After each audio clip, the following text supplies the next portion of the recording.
the Medici. Caterina Sforza.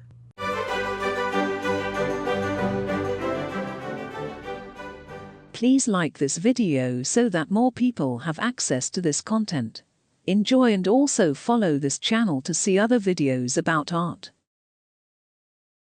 Caterina Sforza, born 1462, married Girolamo Riario 1477, Giacomo Feo 1489, Giovanni de' Medici 1497, died 1509. Caterina Sforza, who was the ancestress of all the Medici who follow, was regarded by those of her own time as a sort of wonder of her age, a woman of almost superhuman ability, courage and resolution. Her history before she married into the Medici family is valuable, as, since her first marriage was into the family who were their greatest enemies, it throws a sidelight upon the story of the Medici during the time of Lorenzo the Magnificent, Pietro the Unfortunate, and the Interregnum. The Sforza were not, like their contemporaries in the Este of Ferrara, of long and noble descent. Catherine's great-grandfather, Muzio Attendolo, who was given the name of Sforza, had been a private soldier, the son of a peasant, but had raised himself to be a renowned commander and married the widow of the King of Naples. His son, Francesco Sforza, had been a similarly renowned condottieri leader, who in 1441 had married Bianca Maria Visconti, and in 1450, by the help of Cosimo Pater Patrii, had become Duke of Milan. His eldest son, Galeazzo Sforza, Catherine's father, had succeeded him in 1466, and 2 years later had married the good Bona of Savoy, called the Madonna of Italy, and a very different character from her sister, Louise of Savoy, mother of Francis I.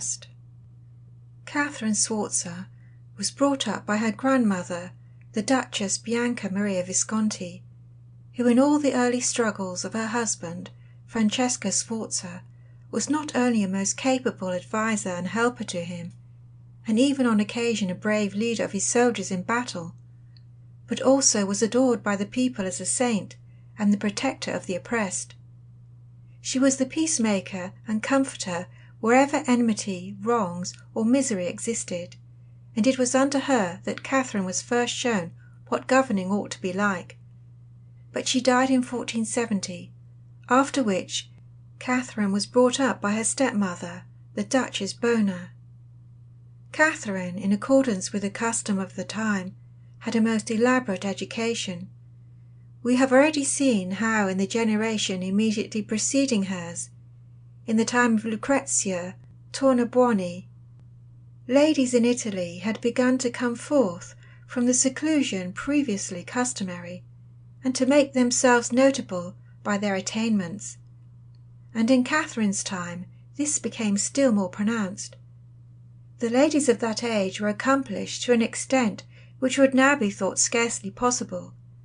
They were expected to be proficient in classical learning and Latin and Greek composition, to be conversant also with the current literature of their own and other countries, to have a knowledge of the various branches of art and science, to be as accomplished in music, dancing, and the playing of various instruments as their brothers were in the use of arms, and be able to ride well and take part in field sports. Cecilia Gonzaga, Ippolita Sforza, Catherine's aunt, and Catherine herself, with, a few years later, Isabella d'Este, her sister Beatrice d'Este, and their sister-in-law Elisabetta Gonzaga, all furnish examples of the numerous attainments and wide range of culture of the ladies of this time. We read of Ippolita Sforza, at about 12 years old, delighting Pope Pius II, when he visited her father's court, by reciting a Latin oration composed by herself. Of Cecilia Gonzaga, reading and writing both Greek and Latin at 8 years old. Of Catherine herself, at the age of 10, reciting Latin verses of her own composition, to welcome Cardinal Riario to her father's court. of Elisabetta Gonzaga singing Virgil's poems and accompanying herself on the lute, and of Isabella d'Este reading Virgil and Cicero when quite a young girl, and continuing her classical studies even when Marchioness of Mantua, while at the same time we read of these ladies dancing all night at balls, taking part in elaborate theatrical performances, and engaging in stag hunts and boar hunts, in which they at times experienced serious accidents. The age was one in which it was considered that classical learning was the chief ornament either to man or woman, and that it added a special charm to the latter, and no difference was therefore made in the education of girls and boys in this particular. Castiglione, in summing up his ideas of the perfect lady, after saying, "All inspiration comes from women," adds that it rests with her to inspire men with hope and courage on the battlefield, in the council chamber, in the pursuit of art and learning, and in the paths of virtue and religion. And these ladies grew up to be renowned for the powerful influence which they exercised on the life of their age, an influence due entirely to the high standard of education which they had received.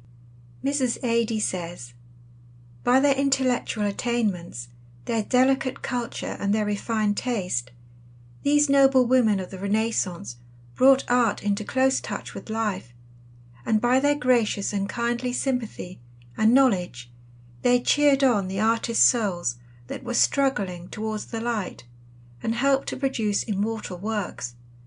Will posterity, we wonder, say as much for the ladies of our own age?" But in Caterina Sforza's life of activity and stress, these matters could only be pursued occasionally, having perforce during long periods to be put aside, and she had more often to exercise her power of ruling men, and her courage and skill in war, than her ability to compose Latin verses, to encourage art, and to enjoy the conversation of learned men. In 1471, when Catherine was 9 years old, her father, Duke Galeazzo Sforza, paid that visit to Florence which has previously been mentioned, and took with him his wife, Berna of Savoy, and his daughters, Anna and Catherine, when the latter for the first time met the Medici family into which she was long afterwards to marry. They stayed with Lorenzo and his brother Giuliano, and their mother Lucrezia Tornabuoni, at the Medici Palace, and while they were amazed at the art collections they saw gathered there, it is evident that the 9-year-old girl looked with a sort of hero worship upon the 22-year-old Lorenzo the Magnificent, for during all the rest of her life, though she never saw him again, she always held him in the greatest admiration. Although 6 years later she became a member of a family who hated the Medici with a deadly hatred, nothing ever obliterated from her mind the memory of this visit, and she all her life felt a strong attraction for the Medici and Florence. In 1476 her father, Duke Galeazzo, was murdered, and the Duchess Bona assumed the rule of Milan on behalf of her 6-year-old son, Gian Galeazzo. Catherine had by this time been betrothed by her father to Girolamo Riario, nephew of Pope Sixtus IV, and it was feared that the death of the Duke might cause this engagement to be broken off. However, it did not do so, and in April 1477, when she was 15, she was married by proxy at Milan, the small state of Imola in Romagna being given her as a dowry. She journeyed to Rome with much magnificence, and at Parma, Reggio, Modena and Bologna, as well as at Imola and every halting place in the Papal States, was received with great ovations and festivities. She writes to her sister Chiara, describing these receptions, and how they never cease feasting me. In these letters she signs herself Caterina Vicicom, showing that the Sforza carried on the name of the Visconti. After travelling in this way for over a month, she reached Rome. 7 miles from the city she was met by her future husband, Girolamo Riario, that ex-custom house clerk who never became a gentleman, with a very magnificent retinue, and as they proceeded towards the city they were joined by cardinals, prelates, and dignitaries of all sorts, and at last, at the Ponte Molle, by the papal court and the ambassadors of Spain and Naples. Thus attended, Catherine made her first entry into Rome. We are told that when as a bride of 15 she rode in through the Porta del Popolo in the midst of this brilliant assemblage, her fine appearance created a great sensation. Her dress was a cloak of black damask, brocaded with gold, a skirt of crimson satin, and sleeves of black brocade, and she is described as of a fine figure, having a face to be admired rather than loved, the features of beautiful outline, the face hard and even stern, but full of vigour and intelligence. They rode through the narrow streets to the ancient Basilica of St. Peter's, which 30 years later was to be demolished by Julius II, and there the marriage ceremony was again performed by Pope Sixtus IV himself, after which the bride and bridegroom were escorted amidst burning perfumes and festoons of flowers to their palace, that now known as the Corsini Palace on the Lungara in Trastevere. Then followed an immense banquet to about 200 people, with every kind of extravagant magnificence, which lasted for 5 hours. The family into which Catherine had married was not an agreeable one. Sixtus IV was the son of a fisherman on the coast near Ancona, and the whole family were exceedingly vulgar, and were hated by the Colonna, the Orsini, and the rest of the ancient Roman nobility. Girolamo Riario was the worst of the Pope's nephews, but had been made by Sixtus IV captain general of the papal forces and the richest prince in Rome. He was vulgar, uncultured, violent, and arrogant, was loathed by the people for his crimes, and, being an arrant coward, never trusted himself in the streets except when surrounded by a band of his villainous retainers, and Catherine, descended from a race of soldiers, can only have looked on him with contempt. However, her life was not without compensations. Pope Sixtus IV, brutal and vulgar tyrant as he was to others, behaved well towards her, and in a very short time she became so great a favourite with him that she wielded an immense influence. Few in that age, placed in such a position, would have borne the moral degradation of such a court as that of Sixtus IV without being contaminated, but it is acknowledged that Catherine did so, and that personal and family pride kept her from being corrupted. Amidst these surroundings Catherine lived for 7 years, the first 4 of them the most prosperous and brilliant of her life. During these 7 years she saw an immense change wrought in Rome, which, when she arrived, was mean and half ruined in appearance, but which was transformed by Sixtus IV into a fine city.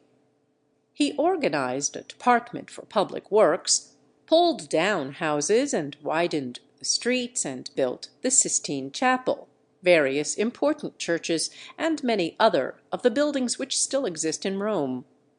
In connection with these operations, Catherine saw summoned to Rome every notable artist of the time, including Botticelli, Ghirlandajo, Perugino, Mantegna, Pinturicchio, Filippino Lippi, Melozzo da Forlì, Cosimo Rosselli, and Luca Signorelli.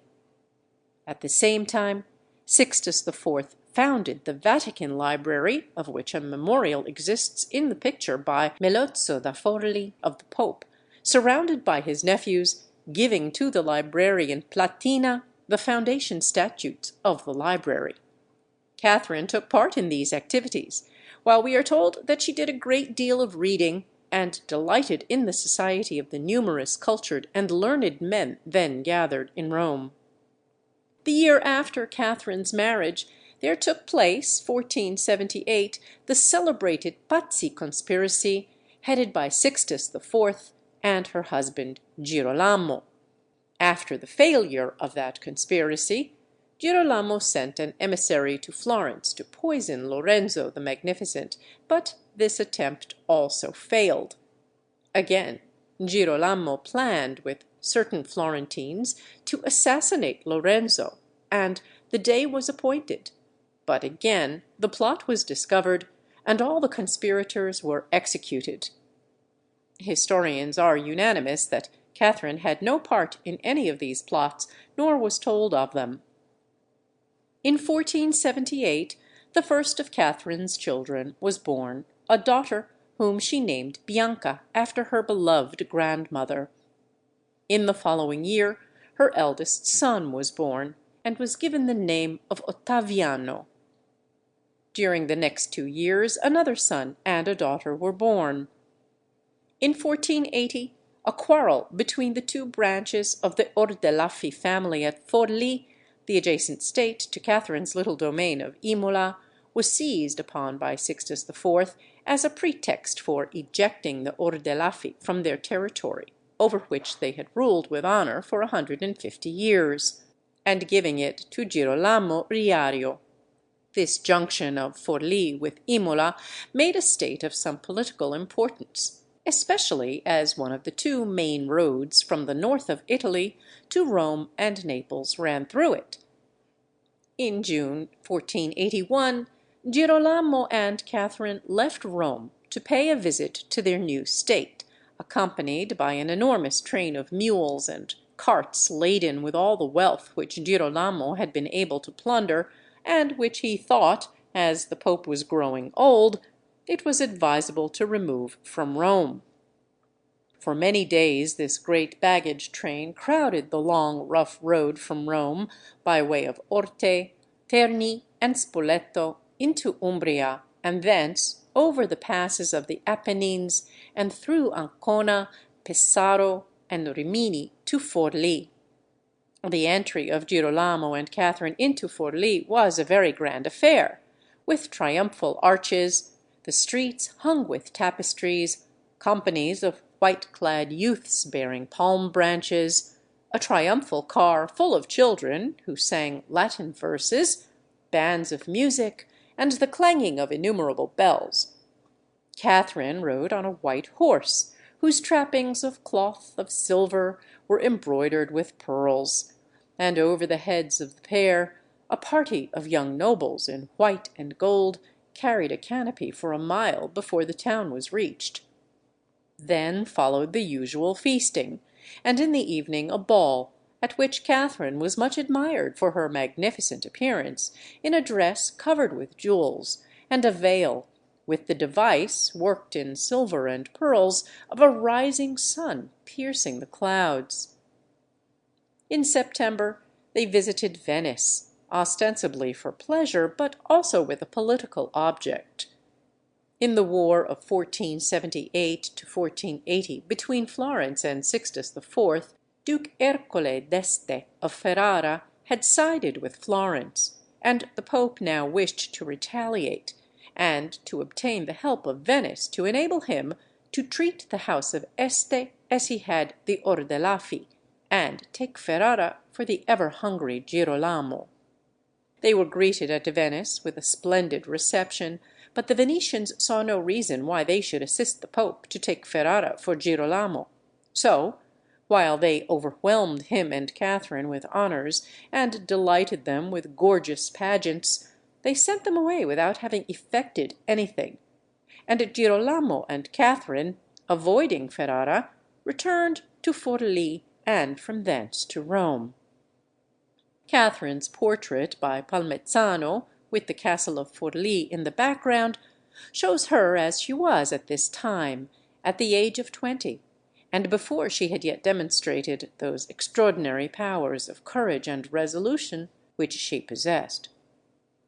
After their return to Rome, Girolamo's enormities increased to such an extent that he became more detested than ever. At length, in the beginning of 1484, he instigated the Pope, with the help of the Orsini, to attack the Colonna, whose possessions he coveted. The papal troops sacked the whole quarter in which stood the palaces of the Colonna, whereupon Girolamo perpetrated one of his most odious crimes. In order to save the life of the head of the family, the highly respected Lorenzo Colonna, who had fallen into the Pope's hands, Colonna's mother agreed conditionally to give up part of their estates. Nevertheless, Girolamo, falsifying the Pope's most solemn word, basely took the life of Lorenzo Colonna, who was atrociously tortured to death in the castle of St. Angelo on the 30th June, 1484. Catherine shuddered at these crimes of her husband, and held herself as much as possible aloof from him, occupying herself with the care of her children, and removing herself and them for a time to Frascati. Her husband's baseness filled her with disgust, but when once or twice she reproached him for the vileness of his crimes, he vented his wrath upon her with such violent brutality that, after his death, she told the Milanese envoy that she, "had often envied those who died." In the midst of these disturbances, Pope Sixtus suddenly died, on the 12th August, 1484. Anarchy at once ensued in Rome, and the Riario palace, which Catherine had furnished with great magnificence, was attacked by the mob and sacked. Girolamo was absent with his troops at Pagliano, and Catherine and her children were with him. He advanced with his force as far as the Ponte Molle, while Catherine boldly went on and entered the castle of St. Angelo, which she declared she should hold for Count Girolamo. She was now 22, and here gave the first sign of that military spirit and indomitable will which was afterwards to make her so famous. Rome was like a city given up to be sacked, the mob revelling in the abeyance of all authority. The cardinals sent messenger after messenger to Catherine, demanding that she should give up the castle, but she only laughed at them, being determined to hold it until a new pope had been elected, and had confirmed her husband in his estates. They tried various expedients, but without avail. Catherine, holding the pope's castle, was mistress of the situation, and the cardinals were afraid even to assemble for the conclave. At length they put such pressure upon her husband that, betrayed by him, she had to yield, whereupon she marched out with the honours of war, and she and Girolamo departed for Forlì, where 2 months later Catherine's third son was born. Forlì, during the next 3 years, was by no means a bed of roses for Catherine. The people loved the Ordelaffi, and Girolamo Riario's character would have made him detested anywhere. So that there were frequent insurrections both at Forlì and Imola, and either Girolamo or his Countess had constantly at short notice to hurry from one place to the other to quell these disturbances. In these labours of a difficult government, Catherine took her full share, and it was only by her able assistance that Girolamo was able to preserve his position. On one occasion, in August 1487, when they were at Imola, her husband being ill, and only a few days before the birth of Catherine's 5th son, urgent news came late in the evening that an insurrection had occurred at Forlì, and that one of the rebels, Codronchi, had murdered the Castellani and seized the castle. Catherine forthwith ordered her horse and rode the 16 miles to Forlì, arriving there at midnight, and proceeding to the gate of the castle, which dominated the town, summoned Codronchi to surrender it to her. He replied insolently, promising to think about it if she would return in the morning to breakfast. Catherine, sitting on her horse at midnight before the closed gates of her castle, was obliged to give in for the time, and retired to her palace in the town, but laid her plans for the next day. In the morning she presented herself again at the castle gate.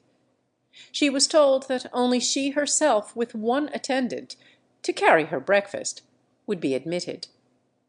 Catherine, against the strong advice of her counsellors, accepted the terms offered, and taking with her Tommaso Feo, whom she knew she could trust, passed in. What transpired inside none know, but she brought such power to bear upon the rebellious Codronchi that after a few hours he delivered up the castle to her, whereupon she placed Tommaso Feo in command, sallied forth accompanied by Codronchi, and rode away back to Imola, taking him with her, and Forlì was saved. On the day after her return to Imola, her fifth son, whom she named Francesco Sforza, was born, 17th August, 1487. A few months after this, in April 1488, Girolamo Riario met the natural end of his many crimes, being assassinated in the palace at Forlì in an insurrection headed by the Orsi family. Catherine, with her 6 children and her sister Stella, were seized by the conspirators in another room, but not before she had contrived to send off a messenger to her half-brother, the Duke of Milan, with an urgent appeal to him to send troops to her assistance. She and her children were ignominiously marched through the crowded streets and locked up in the Orsi palace. Thence they were removed in the evening to the fortress of San Pietro, where Catherine, her 6 children, the 2 youngest in the arms of their nurses, her sister and 2 other attendants were all confined in one small room, and underwent much distress and terror, Catherine being the only one of the party who kept her head. The conspirators ordered Feo to give up the castle, but he refused, and next day, by a ruse, Catherine, leaving her children in the enemy's hands, escaped to the castle. They threatened to kill her children if she did not surrender, but she dared them to do it, and threatened them with the vengeance of the Duke of Milan, while the castle bombarded the town day and night. At length, after the castle had been besieged for a fortnight, troops came to her assistance from Milan, whereupon the leaders of the rebellion fled, the town made a humble submission, and Catherine had conquered. We see her in this hour of her victory as she is described by Ceretani. "Wise, brave, great, speaking little, with a full beautiful face, wearing a tan satin gown with 2 ells of train, a large black velvet hat in the French mode, and a man's belt whence hung a bag of gold ducats and a curved sword. And among the soldiers, both horse and foot, she was much feared, for that armed lady was both fierce and cruel." Those of the ringleaders of the rebellion who were caught were executed. The palace of the Orsi was demolished, and all the men of that family who had not fled were put to death in vengeance for Girolamo's murder. And though Catherine did not show general vindictiveness, she showed herself hard and cruel, not only punishing the guilty with death, but consigning to dark and horrible dungeons their innocent families. On the other hand, she refused to allow the troops from Milan to sack the city, as they had been fully confident of doing, or even to enter it. And though this almost caused a mutiny among them, Catherine was resolute, and showed no less courage on this point than she had in confronting the rebellion. She returned to her palace in the town, escorted only by a small picked body of these troops, who, though she had deprived them of the plunder of the city, could not help honouring her for the brave way in which she had fought her battle. "And on the way," says Bernardi, "many of our women embraced her feet, for a woman whose first exercise of power was for the protection of other women had not till then been seen." Girolamo's body was buried at Imola, Catherine declaring that she would never forgive the canons of the Cathedral of Forlì for having refused it burial. And during the remaining 12 years of her reign, she never forgave them or entered the cathedral. The property of the Orsi family was, however, not confiscated, Catherine refusing to take anything of theirs, and she liberated, after a short time, the women of that family from their imprisonment. Catherine was now 26 and sovereign ruler of her state, her eldest son Octavian being still a child. In the following year, 1489, she married Giacomo Feo, the younger brother of her faithful Castellane Tommaso Feo, appointing the latter governor of Imola. Giacomo Feo was, we are told, quote, "a fine handsome young man, courteous and pleasant to all, and skilled in all military exercises." End quote. She kept the government of her state in her own hands, he remaining simply the commander of her army. There was much jealousy in Forlì against Giacomo Feo on account of his elevation, and, though he did his best to allay it, this feeling smouldered. They had one son, called after his father Giacomo. In 1492, Catherine heard of the death at Florence of Lorenzo the Magnificent. Though he had been opposed through life to Girolamo Riario in consequence of the Pazzi conspiracy and the murder of his brother Giuliano, and so had placed Florence always in political opposition to Forlì, yet Catherine had never lost her regard for him and the Medici family.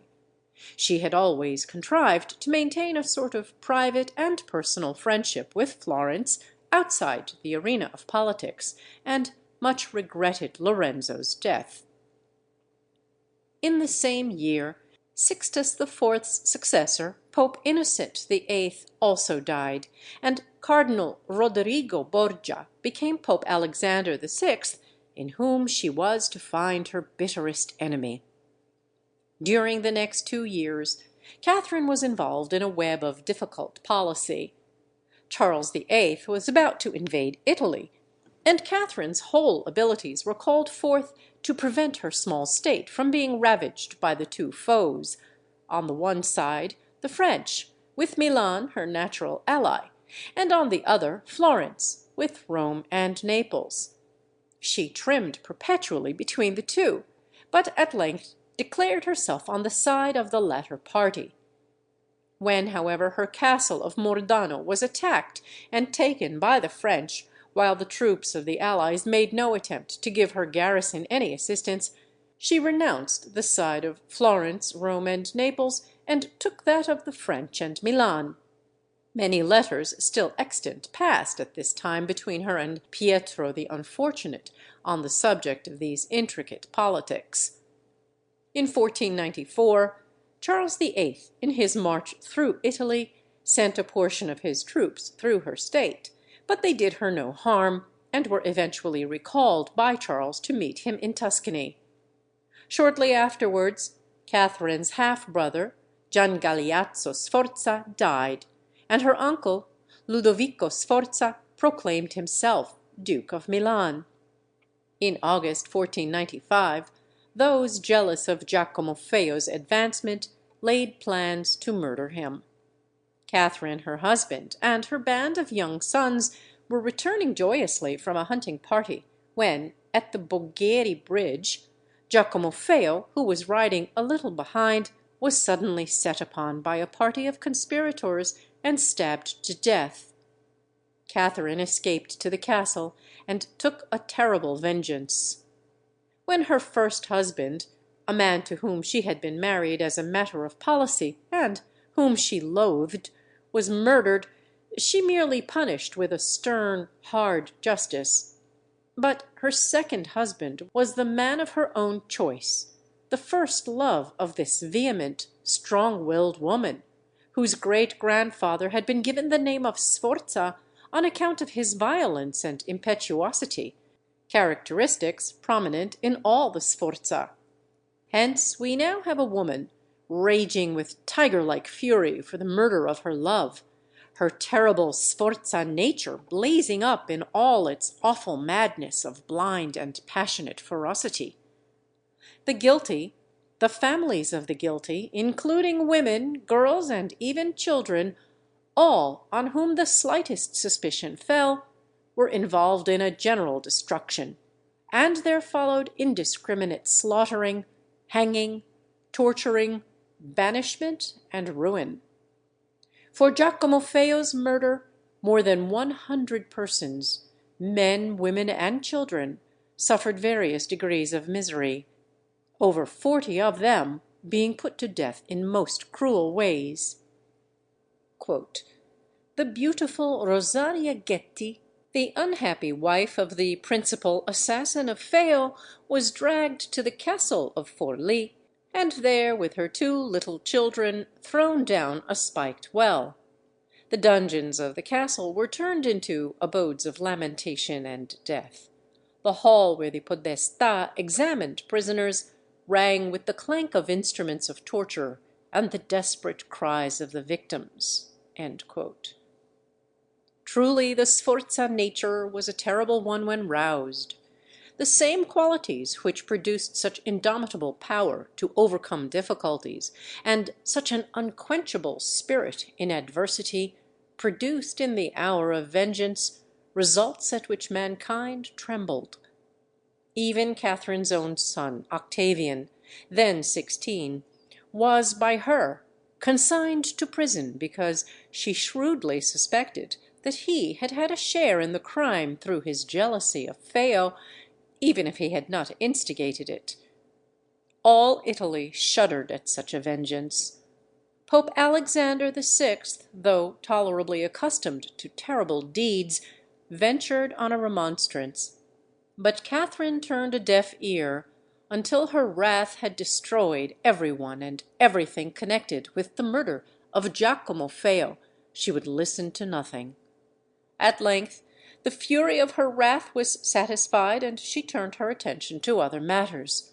Both famine and pestilence were at this time causing great suffering to her people, and Catherine threw herself into a contest with these evils, with a fierce energy which seemed desirous of obliterating the memory of her bereavement by the most arduous labors, buying corn and organizing famine relief, establishing dispensaries and hiring doctors from other states, and founding confraternities for the care of the sick and other charitable purposes. Politics also demanded all her abilities. The peaceful times of Italy had passed away, and a time of turmoil had succeeded, in which her petty state threatened to be crushed between more powerful neighbours. She was divided between her desire to keep in friendship with her uncle's state of Milan and her ever-increasing sympathy with Florence. This latter feeling was, in 1496, strengthened by their coming to her, as Florentine envoy, Giovanni de' Medici, known in Florence as Giovanni Popolano. Catherine wanted a guardian for her inert and effeminate son Octavian. She also wanted a helper and adviser in her precarious position as the female ruler of a state which every power round her coveted, and she saw that she would have once again to contract a marriage of policy. She had always felt an attraction for the Medici family, while Giovanni was not only handsome and accomplished, but also showed much political ability. So, in 1497, about 2 years after Giacomo Feo's death, she married her Florentine envoy, keeping it secret as long as she could for fear of the wrath of her uncle Ludovico, Duke of Milan, who was constantly urging upon her to have nothing to do with Florence. When at last he plainly taxed her with intending such a marriage after it had already taken place, she denied it in the most barefaced way, saying she was pained that her uncle should think it possible she would ever take a husband without first consulting him, or marry one of whom he would not approve. However, eventually she had to acknowledge it, and then managed with such ability to show the political advantages of such an alliance that the Duke of Milan gave his consent. Soon afterwards, the Pope sent her a proposal that her son Octavian should be married to his daughter, Lucrezia Borgia. The advantages that would be hers if she consented were plainly placed before her. The result, if she refused, would, she knew, sooner or later be war brought upon her by the Pope.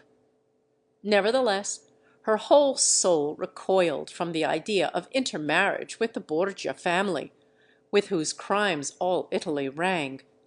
She therefore refused the proposal, and, to keep her son out of the way, sent him off to see something of war.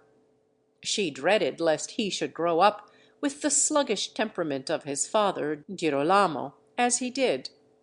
So she dispatched him with a body of troops to help Florence in its war against Venice and Pisa, and persuaded Giovanni de' Medici to go with him to instruct him in military affairs. These troops had been trained by herself, and during their absence at Pisa she continued to watch over their management, writing long letters containing minute instructions on all details of their administration. In April 1498, her son Ludovico was born. She named him after her uncle, the Duke of Milan, to conciliate the latter. But when his father died 5 months later, she changed his name to Giovanni, and by that name he is always known. In August, her husband Giovanni became ill at Pisa, and returned to Forlì, and went thence to the baths of San Pietro in Bagno, in the Apennines. After he had been there a few days, she received an urgent summons from him, saying he was worse, and begging her to come at once. She rode thither from Forlì in haste, but arrived to find him dying, and a few hours afterwards he breathed his last in her arms. His brother Lorenzo came, and conveyed his body to Florence for burial there, and Catherine returned in deepest grief, a third time a widow, to her desolate palace at Forlì. Dangers now surrounded Caterina Sforza on every side. Through her alliance with Florence, she was brought into collision with Venice on the north and the Pope on the south, while the latter was bent on punishing her for her refusal of his matrimonial project, and also wanted her state for his son, Caesar Borgia. Venice demanded a passage through her territories for the troops it was sending against Florence, and thought she was too much plunged in grief to refuse. But war made Catherine herself again directly, and she refused the demand of Venice, and upon the latter sending a force against her, she defeated it. At the same time, Lorenzo the Younger, Lorenzo Popolano, her late husband's brother, demanded the custody of her child, on the plea that she must not expose him to the dangers which threatened herself. Catherine replied that there was nothing which she could refuse to the house of Medici except her child, and kept possession of him. Meanwhile, foreseeing that she would ere long be attacked, she devoted her whole attention to military affairs. Fortifying passes, repairing her town walls, enlisting fresh troops, providing new arms and immense supplies of ammunition, drilling her troops, sitting up late at night going through the accounts that she might provide funds for the payment of her soldiers, regulating even the discipline and expenses of the body of troops she still kept at Pisa with Octavian, arranging for all the mules to be sent here. In these and similar activities she displayed her unbounded energy and resource. In July 1499, Florence sent to her an envoy, the celebrated Niccolo Machiavelli, to endeavour to obtain her agreement to various arrangements by which Forlì was to give much and obtain little. But not even Machiavelli could outwit Catherine, and we are told, quote, "The young envoy found more than his match in the woman he had tried and failed to circumvent." End quote. Apparently, Catherine had by this time given up inhabiting her palace in the town, and, for greater security, had transferred her abode to a new residence which she had constructed in the castle. Tomasini, in his life of Machiavelli, describing, quote, "those long-vanished halls that witnessed these interviews of Caterina Sforza and Niccolo Machiavelli," unquote, says, quote, "Catherine had demolished that part of the citadel which had seen her temporary humiliation by the insurgents, and on the highest part of the walls, which were held to be impregnable, had built herself a new and magnificent abode. She had named this Paradiso from its beauty and the fine architecture of its lofty rooms, decorated with splendid paintings, and brilliant with gilded coffered ceilings on which were displayed the arms of the Visconti.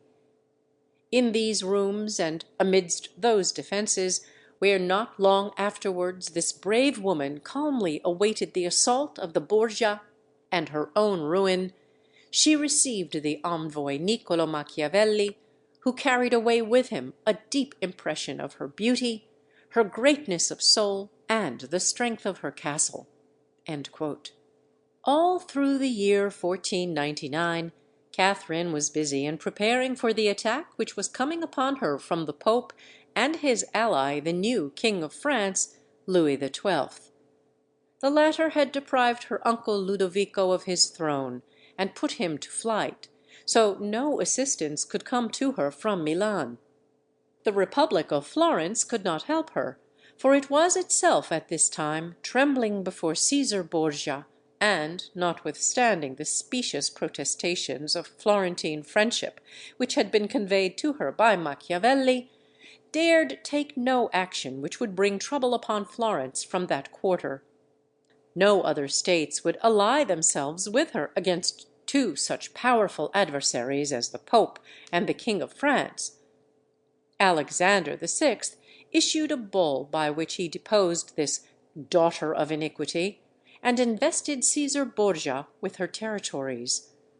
And Louis XII addressed a circular letter to the states of Italy, stating that he was dispatching an army under Caesar Borgia, Duke of Valentino, to besiege and take the fortresses of Imola and Forlì on behalf of the Pope.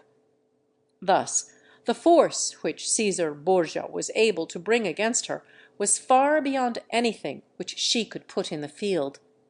For he had not only the whole of the papal forces, but also 15,000 French under Yves d'Allègre and 4,000 Swiss. But nothing daunted Caterina Sforza's stout heart, and she prepared with the utmost energy to resist the united power of the Pope and the King of France, and worked away at her defences as though she had any number of powerful allies, instead of only the strength of her own small state.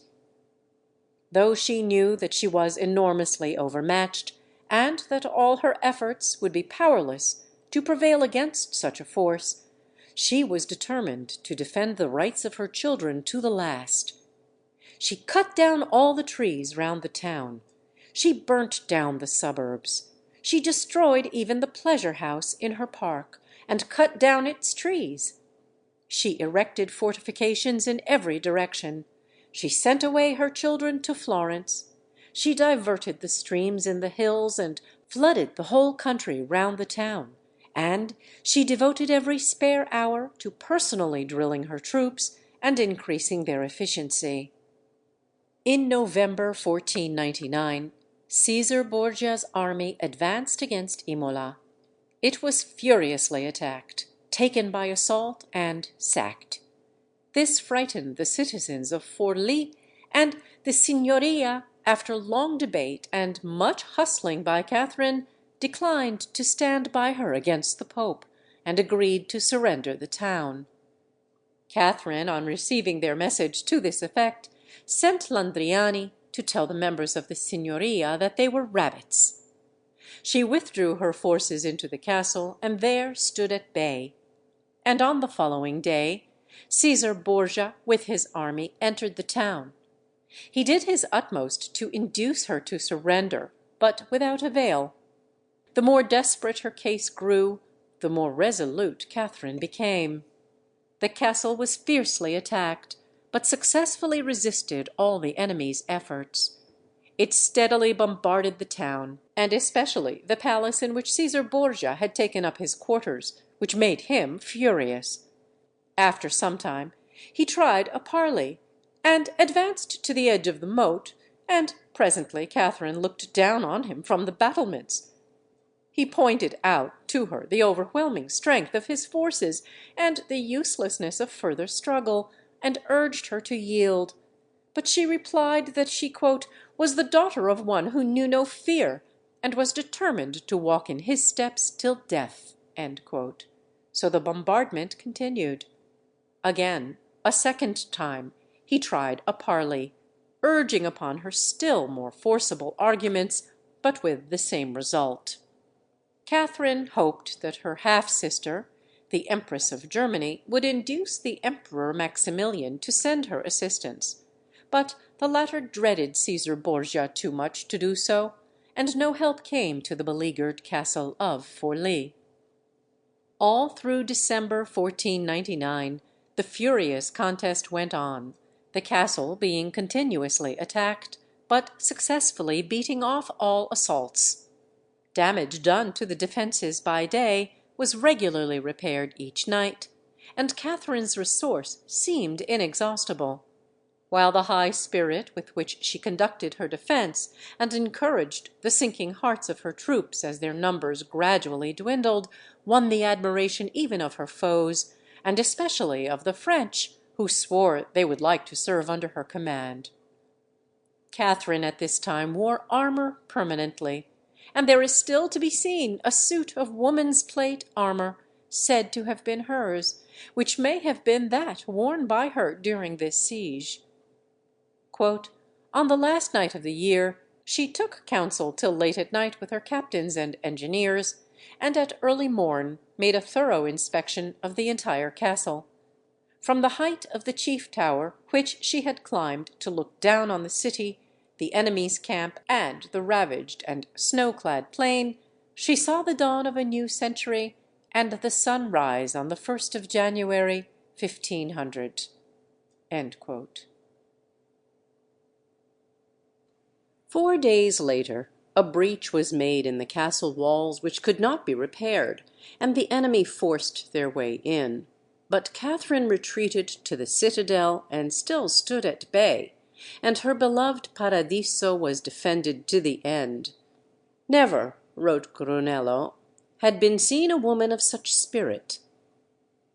At length, when the castle was crowded with the enemy, the citadel still remaining hers, Catherine ordered the magazine to be blown up, determined to perish unconquered in the ruins, but it was done ineffectively, and only gave further assistance to the attack. At last Caesar Borgia demanded to parley with her, and while she spoke with him, she was treacherously seized from behind, and the defence of Forlì by its lion-hearted Countess was at an end.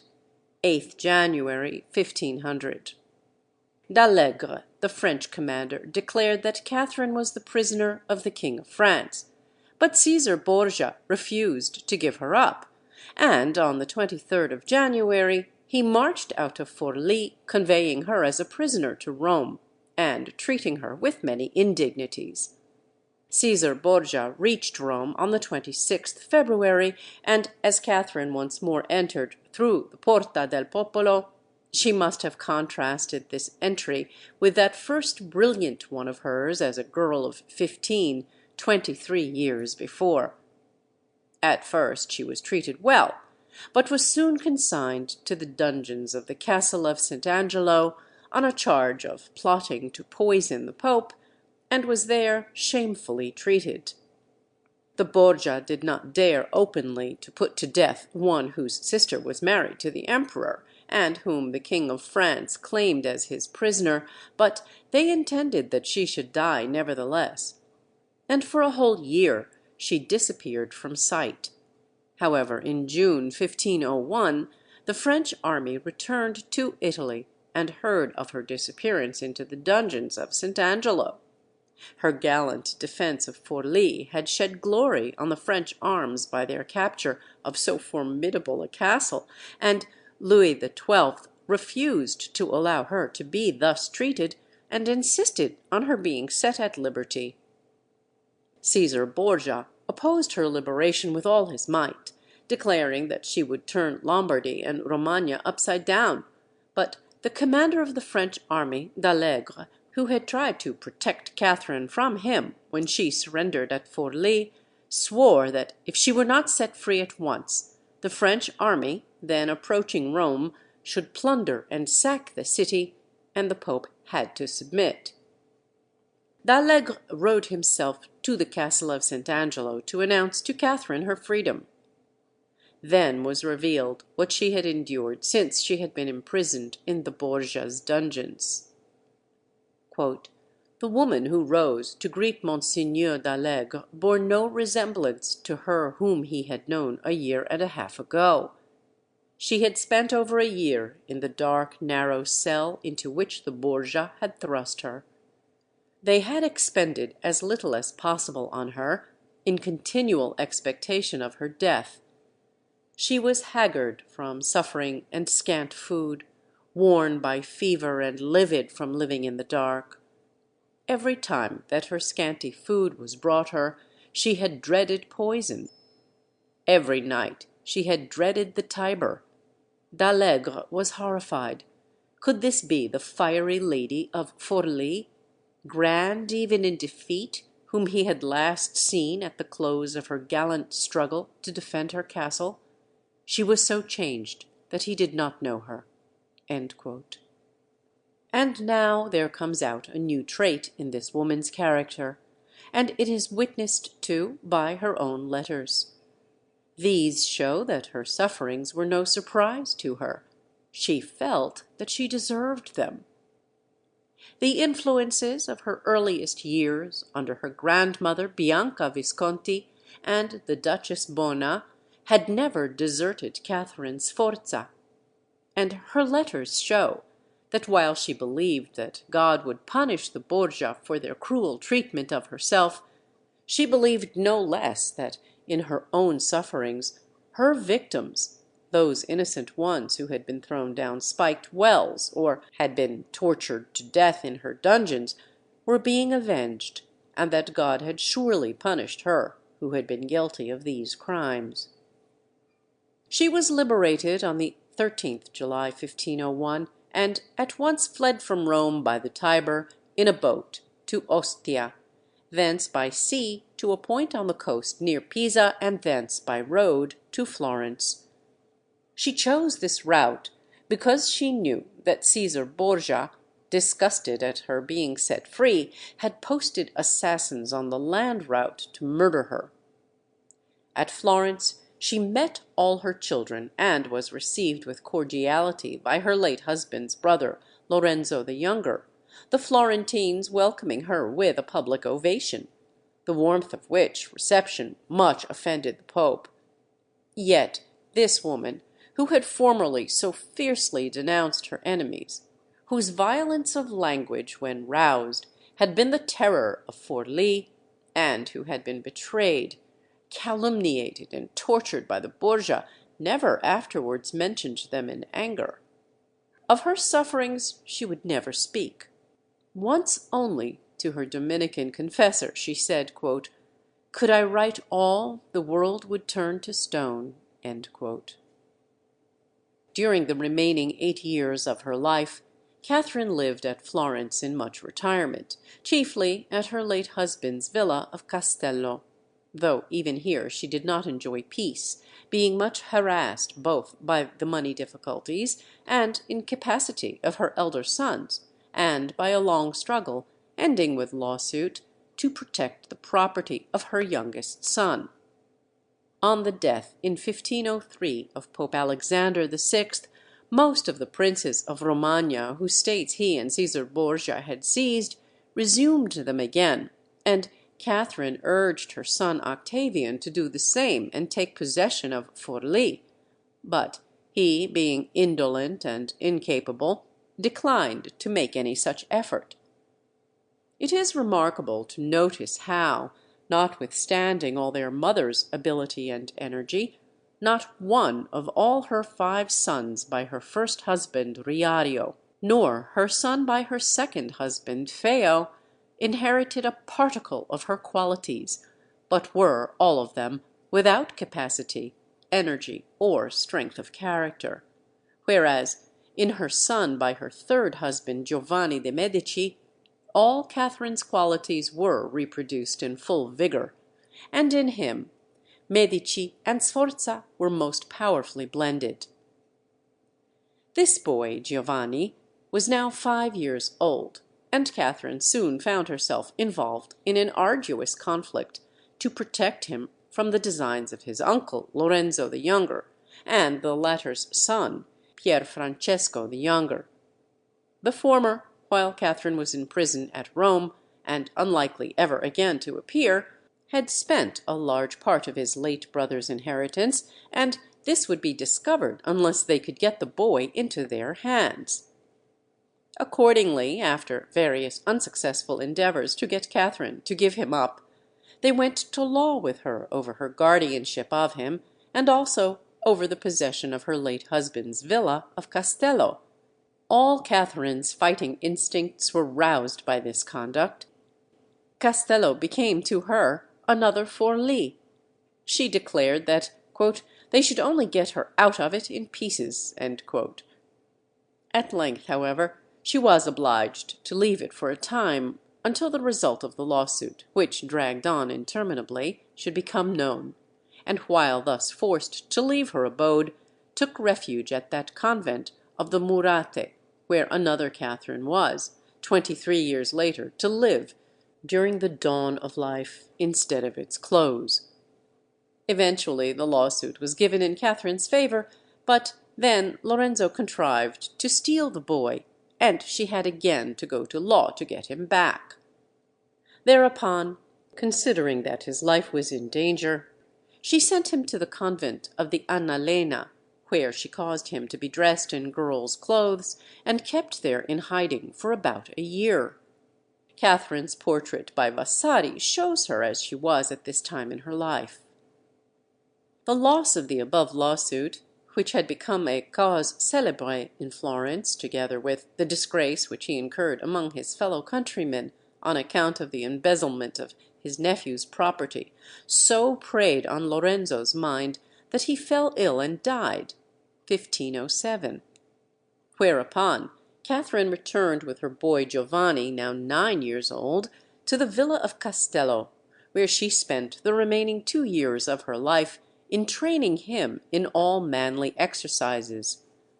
Catherine delighted in him. He was a true Sforza, quote, all fire, arms, and horses, as she writes, and she was, for these last 2 years of her life, perfectly happy. But her naturally vigorous health had been permanently ruined by her terrible imprisonment. After 2 happy years with her fiery little son at Castello, her health, in the early part of the year 1509, began altogether to give way, one of her feet especially causing her much suffering. To be nearer to doctors, she moved into the city, and on the 28th of May, 1509, Caterina Sforza, the brave Countess of Forlì, passed away at the age of 47. She died at the house in the Via Larga, which was then the next but one to the Medici Palace. She was buried in the chapel of the Murate convent, where she had spent a great part of her latter years. But her tomb is not now to be seen, having been broken up when a few years ago that convent was converted into the state prison. At her death she confided the charge of her son to Jacopo Salviati, who had been his tutor, and was also a connection by marriage, his wife Lucrezia being a daughter of Lorenzo the Magnificent, and belonging to that elder branch of the Medici family who had been exiled, and who at this time seemed unlikely ever to be allowed to return to Florence. End of section 20. Recording by Linda Johnson.